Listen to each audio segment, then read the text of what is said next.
Hello friends, welcome to this second session on Dr. Babasaheb Ambedkar, a reformer and an architect of Indian Constitution. In our previous lecture, we studied some of the biographical facts of his birth and early life. We learned about his substantial educational achievements, his degree and doctorates from overseas universities, and lastly his experience from his autobiographical work Waiting for Visa. We saw how young kids who had lost their way to their father's place received hostile treatment from all elders, including station master, cartman and toll collector. Nobody gave them even a glass of water after knowing their caste, and they remained thirsty and half starved for almost 24 hours. In yet another incident, we saw that after returning from America, he could not get any lodging facility and was forced to vacate Parsi Inn after knowing that he belonged to an untouchable community. Let us talk about other cases that are shared by Babasaheb in his autobiographical work Waiting for Visa. Story 3: Pride, awkwardness and a dangerous accident at Chalisgaon. This incident occurred in 27 when Babasaheb was appointed by the government as a member of a committee to investigate grievances of the untouchables. The committee had to travel all around the province to investigate the allegations of injustice, oppression and tyranny. During his investigative journey, he reached to Chalisgaon in Maharashtra. He was welcomed by Mahar community at railway station and was expected to be taken to Maharwada, a colony where Mahar community lived. The colony was at a walking distance from the railway station. The crowd had decided to escort Ambedkar in a tonga, that is horse carriage. Ambedkar saw many carriages waiting outside the station and could not understand the reason for delay. After an hour or so, one tonga was brought close to the platform and Babasaheb was asked to mount it, whereas others preferred to walk their way to the colony. The tonga had hardly gone 200 paces and there was almost a collision with a motor car. Ambedkar was surprised at the inexperience of the driver.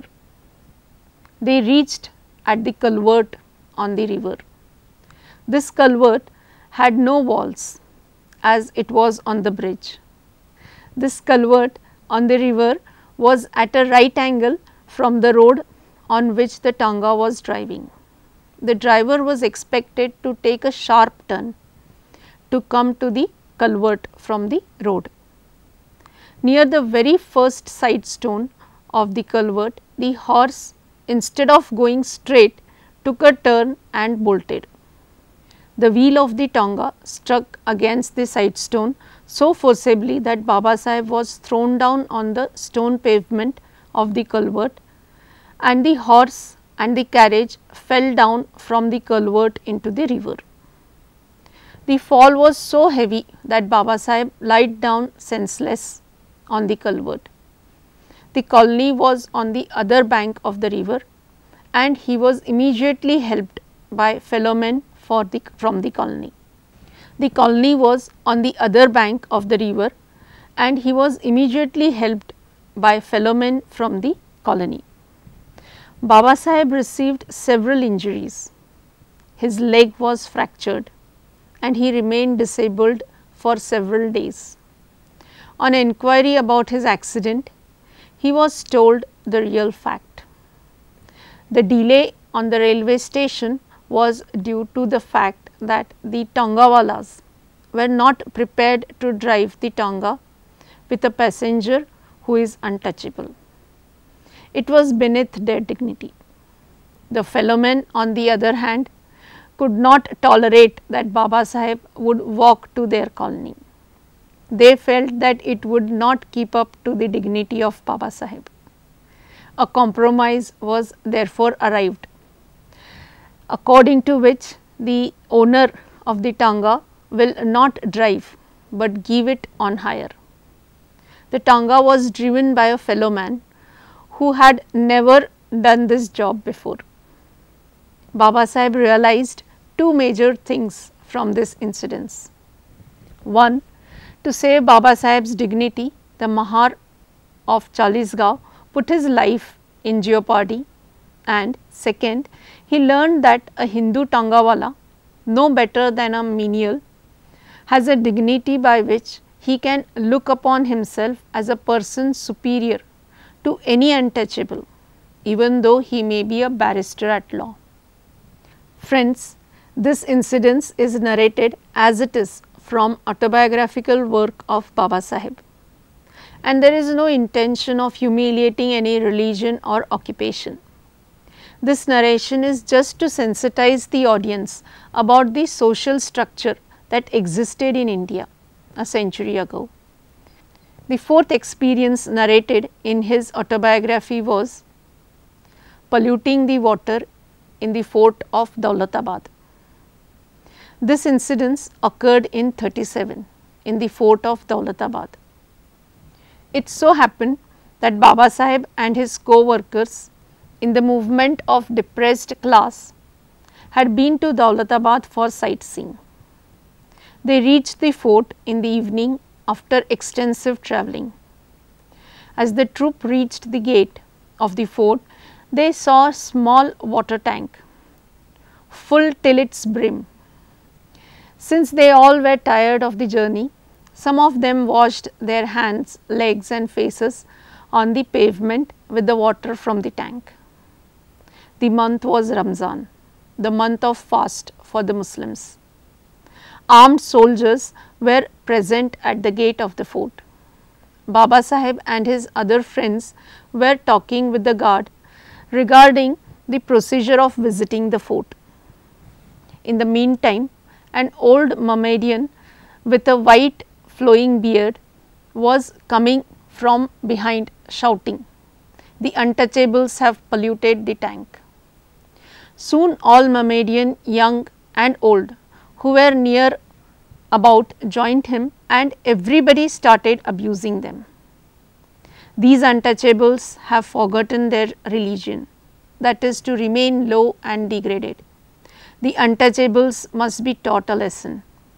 The crowd was in menacing mood. Ambedkar told them that they were new to this place and not aware about the local custom. They turned the wrath against the local untouchables who had accompanied Baba Saheb and accused them and said, "Why did you not tell these outsiders that this tank could not be used by untouchables?" Baba Saheb tried to explain the local fellowmen were not present when they reached near the gate, and so there was no one to guide them.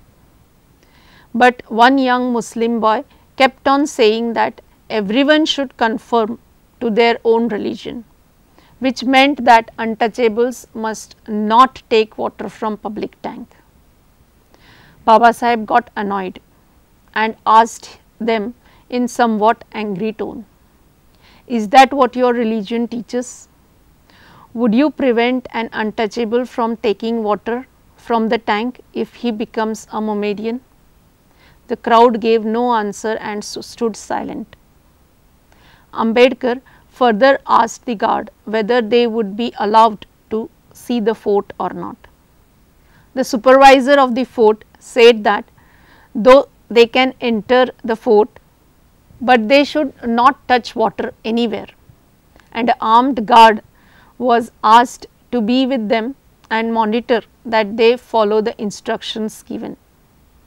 In the previous incident, Ambedkar had said that a person untouchable to a Hindu is also untouchable to a Parsi, and this incident showed that a person untouchable to a Hindu is also untouchable to a Muslim. Friends, these stories were real life experiences of Dr. Baba Saheb Ambedkar. through which he tried to illustrate social discrimination that existed in the society.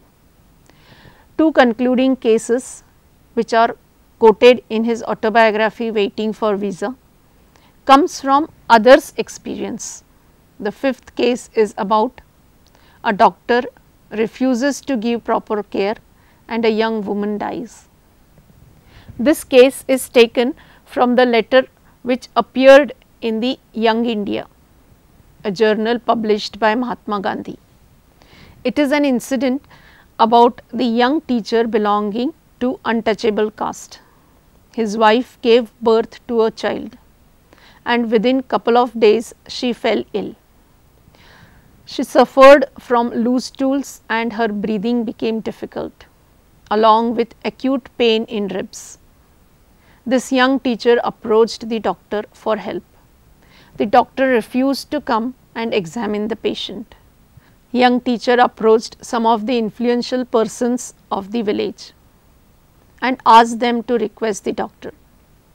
After their mediation, doctor accepted to examine his wife on conditions that he would charge double his fees and would not come inside the Harijan colony.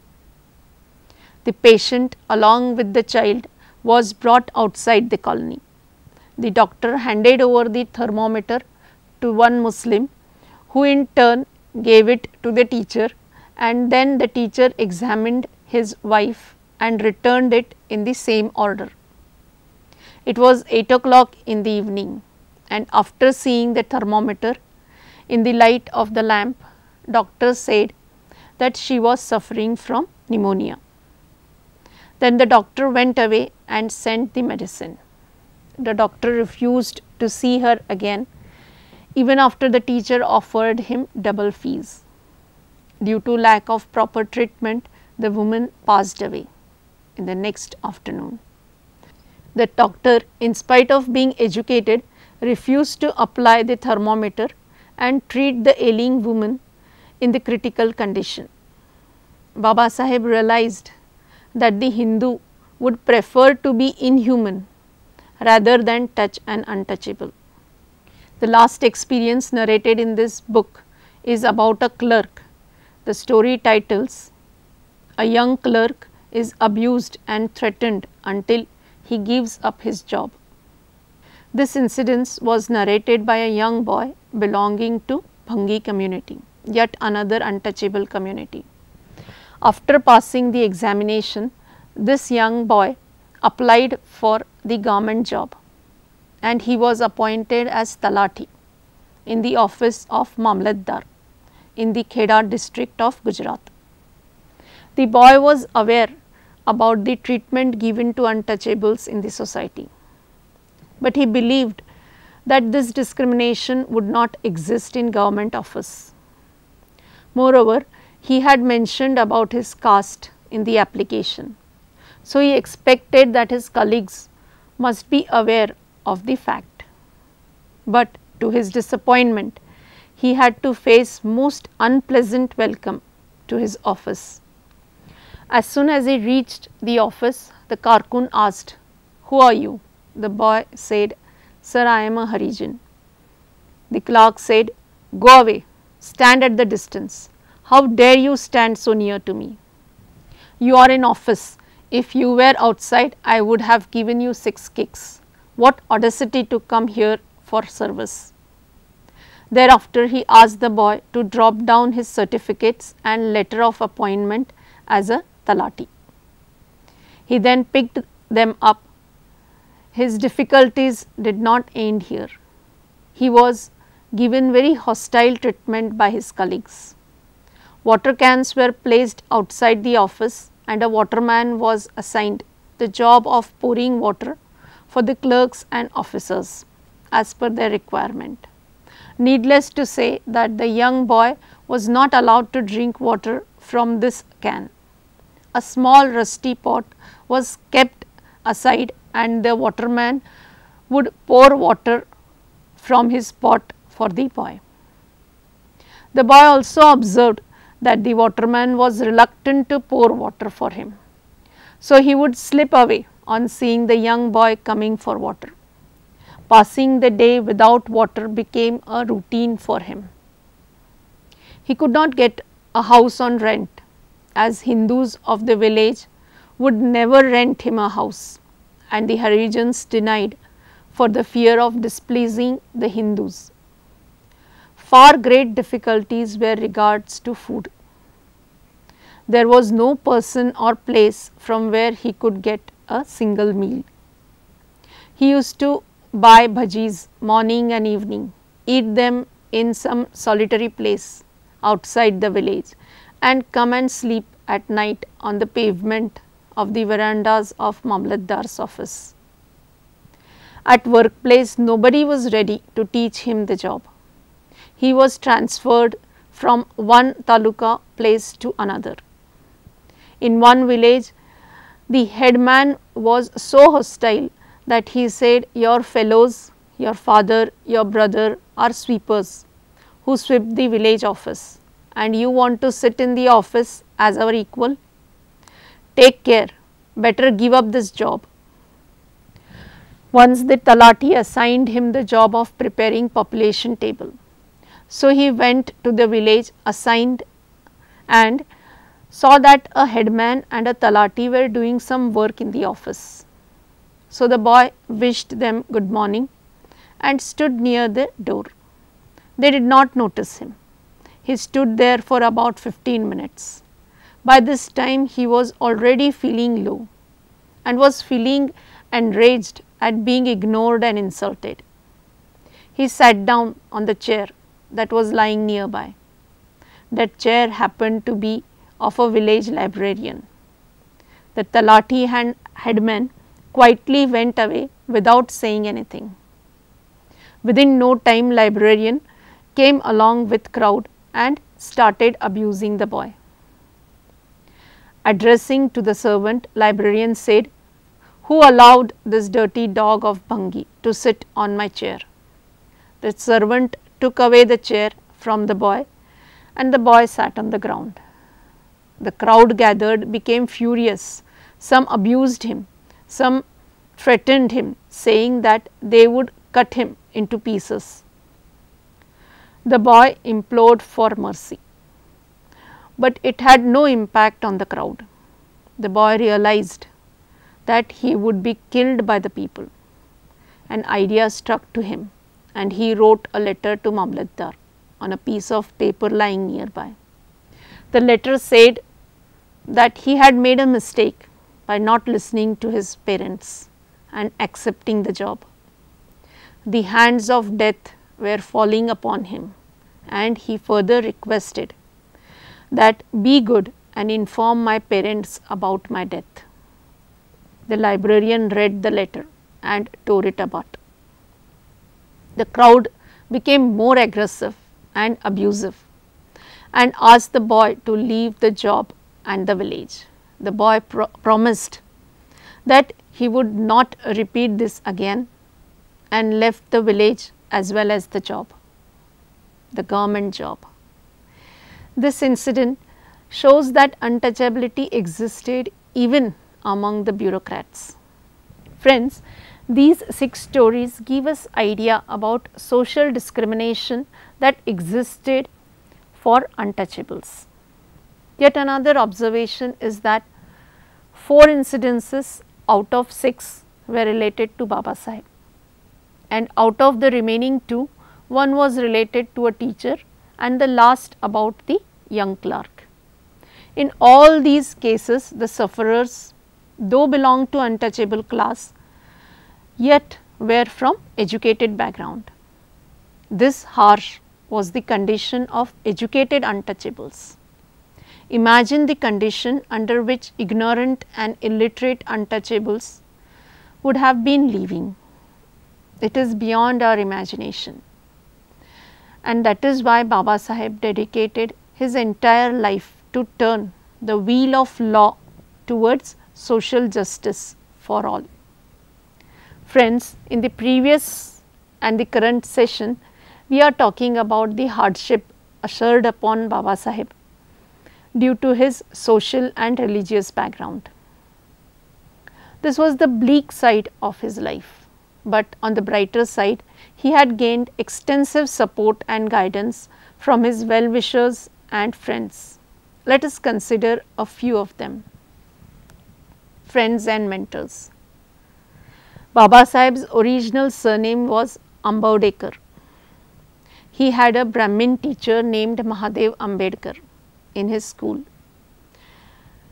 This teacher was quite affectionate about young Baba Saheb, who found his surname clumsy and shortened it to Ambedkar, and the same was recorded in the school register. Later during his schooling, he had a Brahmin teacher named Pense, who was keen on the development of young boy. Once during the rainy season, Baba Saheb went to school completely drenched. Pense sir sent him with his own son to his home and made arrangements for hot bath. In Elphinstone High School at Mumbai, Baba Saheb was asked to write on blackboard by his mathematics teacher Mr. Joshi. Some students in the class objected as their tiffin boxes were kept near the blackboard and they would get polluted. Joshi sir asked the objecting students to remove their tiffins and motivated Baba Saheb to lead the class.